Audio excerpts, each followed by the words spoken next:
Oke, baik. Bismillahirrahmanirrahim. Assalamualaikum warahmatullahi wabarakatuh. Waalaikumsalam warahmatullahi Oke, wabarakatuh. alhamdulillah hari ini kita bertemu dengan seorang tokoh di DPW PKS Jambi ya. Nah, beliau adalah Bapak apa? Mustaharudin. Mustaharudin, gelarnya Pak? SE. SE ya, Sarjana Ekonomi ya. Ya. Berarti kemarin kuliah di mana Pak ya? Saya kuliah dari STI Widyawa Yogyakarta. Di Jogja Pak? Ya. Oh, dari Jogja. Tapi alhamdulillah sekarang juga lagi kuliah S2. Oh, di mana Pak? Di UIN Jambi. Di UIN Jambi ya. Jurusan apa sekarang nih? Jurusan Ekonomi Syariah. Syariah, masih ekonomi ya. Ya, alhamdulillah. Nah, jadi beliau ini Sekretaris Umum DPW PKS Provinsi Jambi periode ini Pak ya? Iya, periode ini. Nah, tapi sebelumnya saya juga di DPW, tapi salah satu ketua bidang. Ketua bidang apa itu?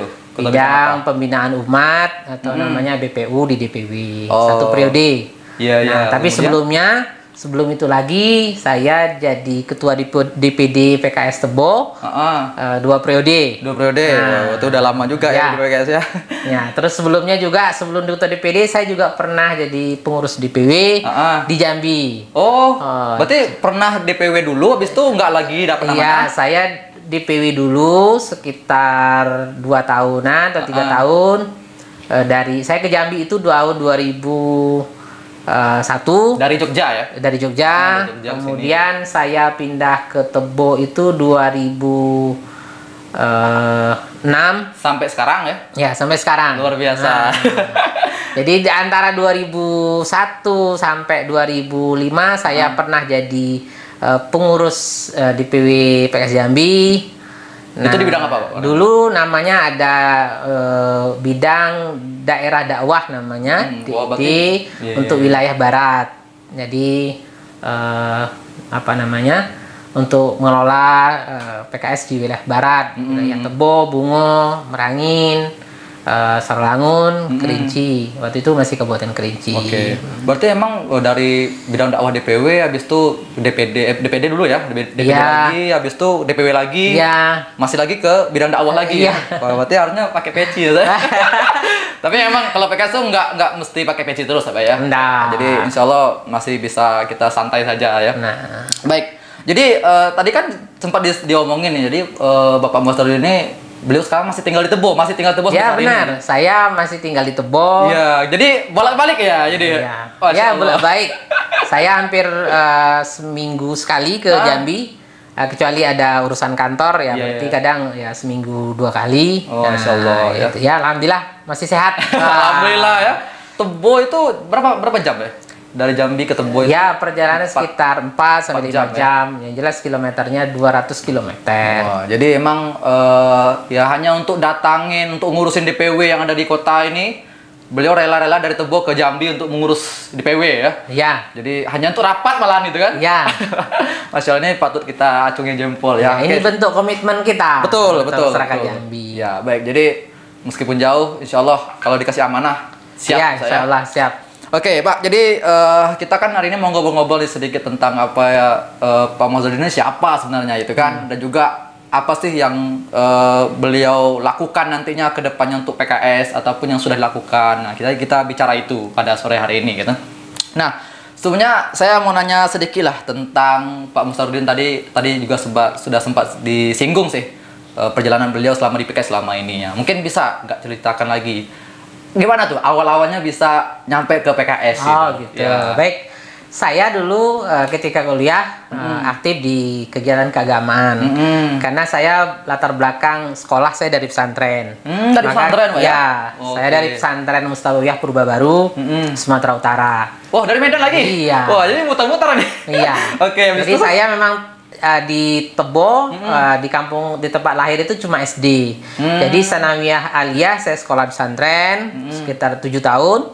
Kemudian saya kuliah di Jogja lebih kurang 4 tahun. Selama kuliah saya aktif di kegiatan kemahasiswaan, kegiatan kerohanian, ke masjid. Nah, dari kegiatan itulah saya berinteraksi dengan beberapa kawan PKS. Karena apa? Karena saya background dari pesantren dan kawan-kawan PKS juga banyak kegiatan di masjid, keagamaan, maka ya itulah ketemunya kayak gitu. Nah, setelah saya pulang, ya pembina saya menanyakan kalau mau aktif kembali ya ikut PKS kayak gitu.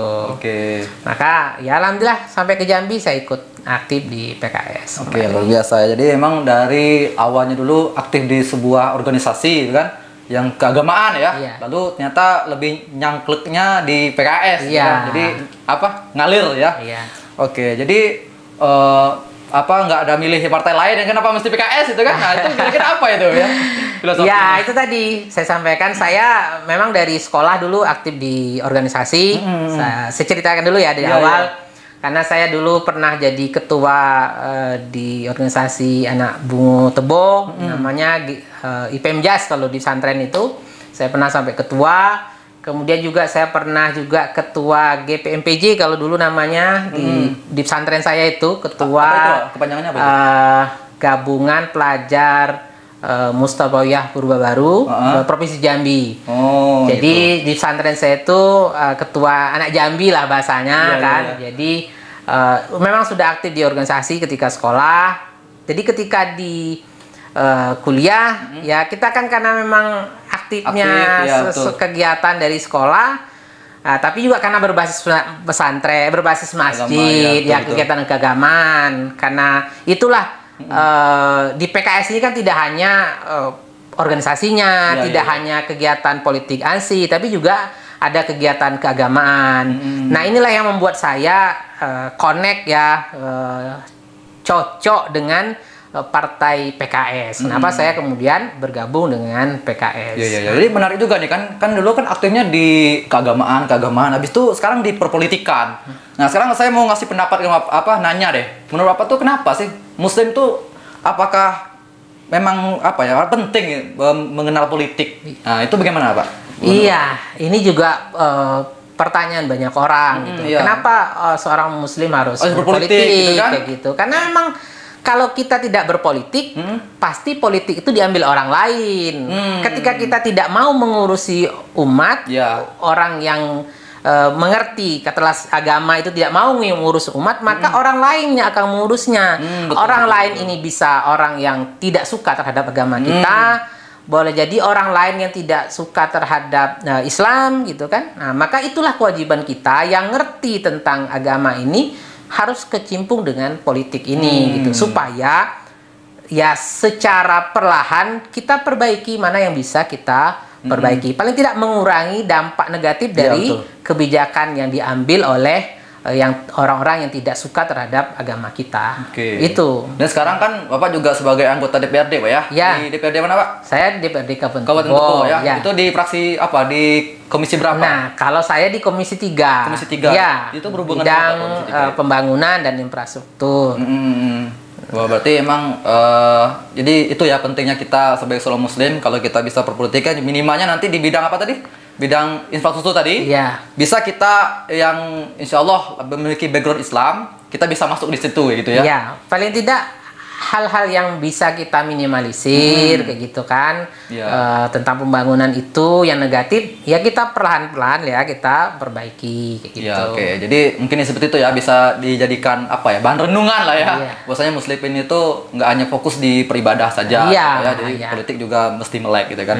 Nah, sekarang kan sebagai DPW PKS Provinsi Jambi nih. Nah, jadi mungkin saya mau nanya-nanya dulu deh. Emang tugas sekretaris itu apa? Apakah cuma nyatat gitu kan? Nah, itu sebenarnya apa sih bedanya dengan sekretaris itu? Nah, apa sih tugasnya? Sekretaris itu pertama kan ya memanage organisasi internal ya, lebih banyak ke internal. Nah, karena ada bidang-bidang ya supaya semua bidang itu satu tujuan, satu arah Satu untuk arah, mencapai tujuan yang sudah disepakati. Tujuan itu apa? Ada amanat Munas, ada amanat Muswil ya. Nah, sehingga amanat ini semua itu untuk mencapai visi dan misi Oke, PKS. Berarti kalau ketua dia memimpin internal juga atau gimana tuh? Nah, kalau ketua kan Tulisannya. lebih ke banyak ke publik, ke eksternal gitu. Oh, iya, Untuk iya. mencapai hal-hal komunikasi eksternal itu lebih banyak yang dilakukan oleh ketua. Oke, berarti kalau sekarang itu lebih kepada penguatan bidang ya, Ya. sehingga visi itu bisa tercapai. Ya, gitu. benar. Oke, jadi tugas sekretaris itu itu ya. Jadi orang kan banyak mengatakan, wah paling cuma nyatat itu kan. Enggak ya banyak. Nah, kalau nyatat kan ada staff sekretariat. Iya, betul. Untuk kita lebih kepada memanage tadi manajerial internal manajer itu internal lebih gitu. ke apa? Oke. Jadi seperti itu ya. Nah, tadi juga sempat disinggung ya. Ada amanat muswil gitu kan. Nah, jadi mungkin bisa dijelaskan nggak? Kalau di PKS ini kan baru saja pergantian pengurus nih ya. Apa sih amanat muswil dari PKS yang di Provinsi Jambi itu apa saja gitu? Ada 7 amanat muswil yang disepakati kemarin di acara muswil PKS. Itu pada tanggal 27 Desember kemarin. Yang pertama adalah meneguhkan visi PKS sebagai partai Islam yang rahmatan lil alamin. Ini konsepnya. Jadi PKS itu adalah partai Islam yang rahmatan lil alamin. Nah, itu kita teguhkan. Kemudian yang kedua, bekerja sama dengan berbagai elemen masyarakat untuk mengatasi dampak COVID-19. Berarti masuk juga ya COVID-19 ya, karena memang kita tahu bahwa sampai hari ini COVID juga belum berakhir. Artinya kita siap berkolaborasi dengan seluruh elemen masyarakat untuk mengatasi dampak COVID ini. Kemudian yang ketiga, kita juga meningkatkan perolehan suara partai ya di atas 15%, dan memperjuangkan anggota partai kita menjadi anggota DPR RI, karena PKS dulu tahun 2008 pernah jadi ada anggota Dewan DPR RI-nya, tapi sekarang kita puasa dulu. Nah, harapannya dan kita targetkan amanat muswil kita tahun depan 2024 kita kembali merebut kembali mendapat kembali anggota DPR RI dari fraksi PKS. Nah, kemudian juga kita menargetkan pimpinan DPRD provinsi, ada juga beberapa kabupaten kota. Kemudian amanat yang keempat adalah memperjuangkan anggota partai kita menjadi kepala daerah atau wakil kepala daerah. Jadi ya tergantung nanti kita lihat ya pemilu kapan gitu, pemilu pilkada maksudnya pada 2022, 2023 atau 2024. Yang jelas kita berkomitmen untuk memperjuangkan anggota kita untuk menjadi pimpinan, menjadi kepala daerah di konstelasi pilkada tersebut.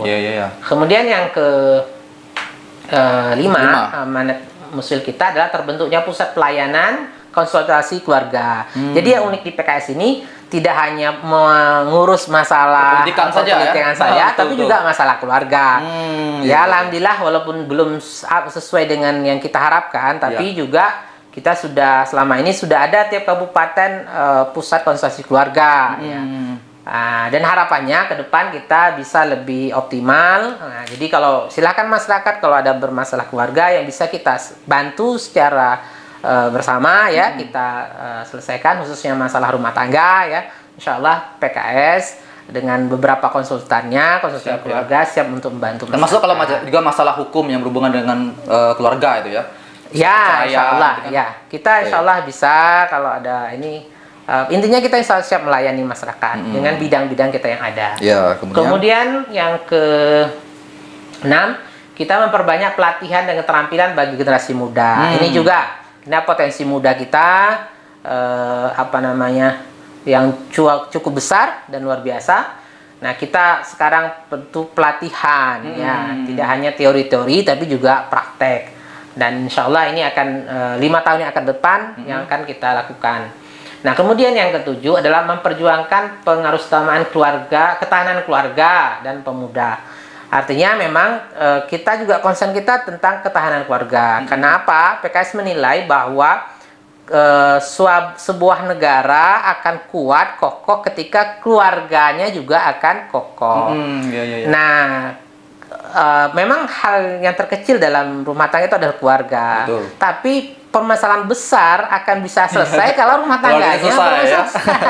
Kalau rumah tangga bermasalah, apapun dia jabatannya itu jelas berantakan, kacau. Gak fokus ya. Gak fokus. Betul. Maka kita mulai dari yang kecil dulu adalah keluarga. Ketahanan keluarga ya. Berarti 7 itu ya, Pak ya? Ya, 7 itu. Baik, jadi dan ke-7 amanat ini akan digawangin oleh berbagai bidang di DPW itu kan? Iya. Mungkin bisa jelaskan nggak apa saja bidang-bidang di DPW itu? Kita kalau masalah keluarga tadi kita punya bidang ketahanan keluarga, ada bidang ketahanan keluarga. Ada ya, fokus, ada ya, semua. Betul. Kita juga bidang kepemudaan kita punya. Kemudian juga kita bidang apa? Yang kepala daerah tadi juga ada Kepala pemilu daerah ya kita punya BP3 namanya, bidang pemenangan pemilu dan pilkada. Nah, kemudian apa namanya? Bidang ya kerjasama dengan apa berbagai elemen masyarakat tadi. kita punya bidang sosial. Jadi kemudian juga kita bidang ekonomi juga ada untuk mengembangkan pelatihan-pelatihan. Kita namanya BPJE. Nah, bidang ekonomi, bidang pengembangan ekonomi. Berarti emang apa ya? Insya Allah ada semua ya bidangnya ya. Jadi memang tidak asal bilang saja amanah ini ya. Jadi memang sudah dipikirkan betul gitu kan? Iya. Oke, jadi ini tujuh amanat apa namanya? Tujuh amanat Muswil. Muswil ya. Ya nanti 2020. Kita akan diperjuangkan oleh PKS 5 tahun ke depan insya Allah ya. Insya Allah. Baik, nah sekarang saya mau nanya nih, mungkin ya dari yang pernah Bapak lihat selama ini, kira-kira PKS itu di Jambi apa yang telah mereka lakukan dari sisi anggotanya ataupun dari anggota dewannya atau dari kepala daerah yang memimpin di daerah tertentu dari kader PKS atau anggota PKS itu apa yang Bapak lihat lah selama ini? Iya. Yang pertama memang harus kita akui komposisi anggota dewan kita belum begitu banyak ya. Karena tidak semua daerah yang kita cuma satu fraksi penuh. Hanya kota kalau untuk periode ini. Jambi, kemudian juga Bungo itu berapa? Sudah. Satu fraksi, ya? Ya, sudah satu fraksi. Sarolangun juga. Nah, memang melalui kalau kepala daerah kita punya wakil kepala daerah di Bungo. Oh iya ya. Ya alhamdulillah dengan kinerja wakil kepala daerah kita dan Pak Bupati juga ya bersama dengan PKS cukup disenangi, disukai oleh masyarakat. Ya terakhir kemarin pilkada kemarin ya terbukti pilkada kemarin lebih di atas 60%. 60% luar biasa. Artinya penerimaan masyarakat luar biasa. Ya, senang waktu gitu. ya. Oke. Artinya masyarakat merasakan kehadiran PKS itu, mereka rasakan manfaatnya gitu. Betul. Ya, kalau di fraksi, kalau di provinsi kita juga satu fraksi ya. Nah, alhamdulillah kita provinsi tahun ini kita satu fraksi. Nah, memang kita melalui dewan kita sudah juga menyampaikan beberapa, kita punya anggota dewan anak muda ya, Pak Rendra yang cukup bisa mendampingi masyarakat petani gitu dengan usaha entrepreneurnya gitu. Kemudian juga yang lain ya, tentu juga masing-masing anggota dewan itu sudah berkontribusi untuk masyarakat, terutama untuk dapil. Dan tidak hanya dilakukan oleh teman-teman yang ada di anggota DPR, Pak ya, juga kalau anggota-anggotanya kan juga banyak ya, Pak ya, berkontribusi untuk masyarakat. Ya, jadi PKS itu kan tidak hanya tertumpu pada anggota dewan. Ya, memang benar anggota dewan itu yang di depan. Ya, betul. Tapi yang jelas di PKS semua juga bisa berkontribusi untuk masyarakat. Tidak hanya mesti di pejabat publik kayak gitu. Betul. Jadi ada yang di sosial, ada sosial, ekonomi gitu, ya. Ya, cuman hanya saja kadang tuh banyak yang nggak tahu. Jadi biasanya ketika ada banjir biasanya, Pak. Biasanya kan PKS itu sering dulu muncul ya. Gitu. Nah, jadi itu juga termasuk ya kontribusi. Ya, itu memang dikenal PKS itu ketika banjir duluan, itu yang duluan ke lapangan ya. Makanya kita bisa juga bekerja sama dengan PMI biasa juga ya tentang banjir atau musibah apapun ya. Kalau kita di Jambi ini kan khususnya banjir matahari itulah gitu kan. Kalau nak gunung berapi kejauhan ya.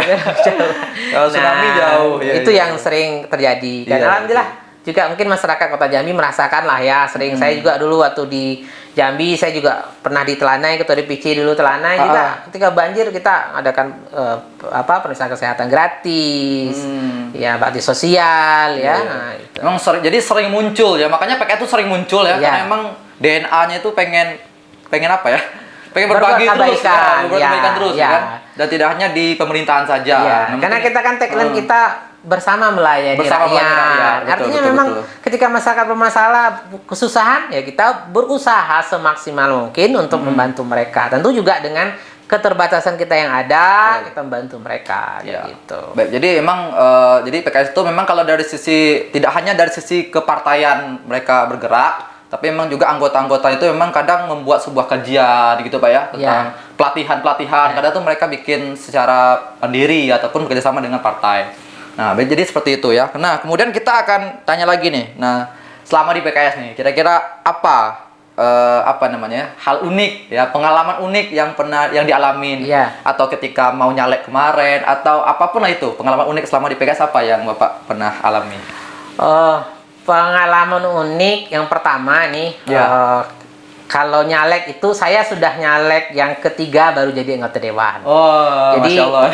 Pertama saya nyalek di kota Jambi, pulang dari Jogja, tinggal di Jambi, tidak banyak kenal orang ya.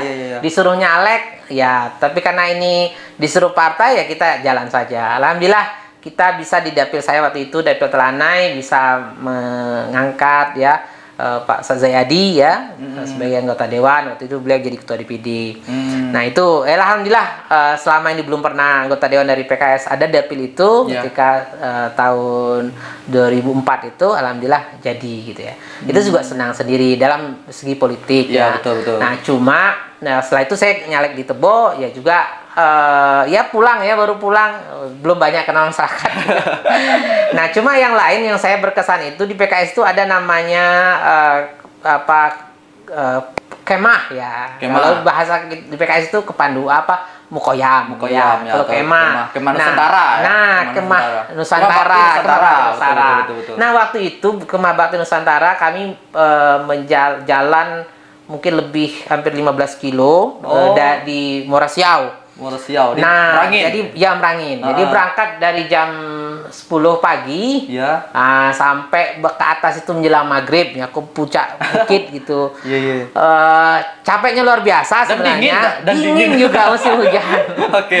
Nah, cuma karena setelah itu ya asik ya, jadi memang kompakan, yang tua-tua juga ikut gitu ya, walaupun memang rasanya jantung mau copot ya naik bukit itu, tapi termasuk pejabat dari PKS juga ikut gitu ya? Iya, kita kan semua sama, mau anggota dewan dan tidak ya sama gitu kan, maka kemudian itu kekeluargaan kita luar biasa, jadi makan ya bersama kayak gitu, masak bersama, luar biasa memang. Itu yang membuat saya berkesan ya, kesan yang luar biasa bagi saya, sampai sekarang nggak lupa itu gitu kan. Jadi kegiatannya outbound sifatnya ya.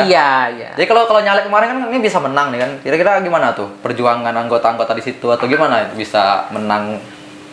Nah, pertama kalau nyalek ini memang kalau di daerah itu pertama basis keluarga. Betul. Nah, itu yang penting ya. Ya, walaupun kita punya modal yang terbatas, maka basis pertama itu adalah keluarga. Kemudian orang terdekat kita teman. Nah, kemudian baru kita ya sosialisasi ya, pengurus-pengurus sebagainya ya, kita dekati ya. Untuk silaturahim itu tidak bisa sekali langsung mereka oke dengan kita, tapi memang harus berkali-kali. Nah, pengalaman inilah karena saya juga pengalaman sudah sebelumnya kan udah 2 kali nyalek, tidak jadi. Udah belajar lah ibaratnya. Jadi belajar. Saya merasakan alhamdulillah ketika saya nyalek yang ketiga itu luar biasa pertolongan dia, karena juga pertolongan Allah ya, tapi juga pertolongan kawan, pertolongan keluarga, semua gitu. Saya banyak dibantu ya secara finansial ya, mereka menyumbang kalau ada masyarakat minta baju, olahraga, bola dan semuanya, itu bukan uang saya yang keluar. Jadi mereka yang beliin, terus atas nama saya kayak gitu. Ini yang luar biasa yang juga saya rasakan. Ya alhamdulillah ya, juga saya tidak akan lupa mereka gitu. Maka setelah jadi pun ya hubungan kita masih baik, dan mereka juga membantu kita gitu. Alhamdulillah, makanya terjadi 2 periode ini ya untuk jadi anggota dewan. Nah, jadi itu ya unik ya. Jadi bergeraknya itu ya insya Allah lebih mudah lah kalau di PKS Pak ya. Karena emang anggota-anggotanya juga solid, yang dikenal solid dari PKS itu ya gitu tadi. Dari sisi anggotanya sangat militan sekali gitu. Ya, karena kita memang kedepankan kekeluargaan. Jadi kalau kemudian juga bergerak itu berdasarkan hati. Jadi kalau bergerak dari dorongan hati itu apa saja mau kita keluarkan untuk siap laksanakan. Tapi kalau logika kepentingan, saya dapat apa, kalau nggak jadi dapat apa, itu yang memang susah kayak gitu. Jadi kurang semangat untuk ya. Oke, baik, mungkin ini terakhir nih. Nah, mungkin harapannya ke depan ini PKS tuh pengennya yang seperti apa? Ya. Nah, pertama sebagai cita-cita saya, ya saya berharap PKS Jambi itu diterima lebih banyak oleh masyarakat Jambi, sehingga target kita ya 15% itu ya mungkin ya kalau dikata kompetensi mungkin 3 besar lah ya besar, di Provinsi Jambi ini bisa tercapai. Dan apa namanya juga kontribusi anggota dewan kita juga bisa lebih banyak ke masyarakat.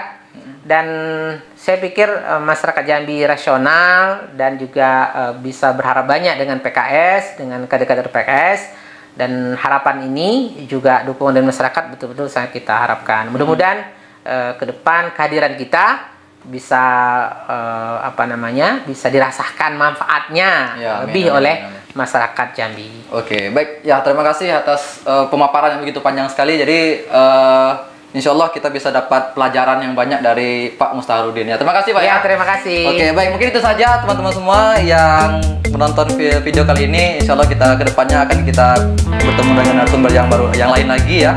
Nah, jadi mungkin itu saja yang bisa kita sampaikan. Kita akhiri dengan lafaz hamdalah. Alhamdulillahirrahmanirrahim. Assalamualaikum warahmatullahi wabarakatuh. Waalaikumsalam warahmatullahi wabarakatuh. Oke.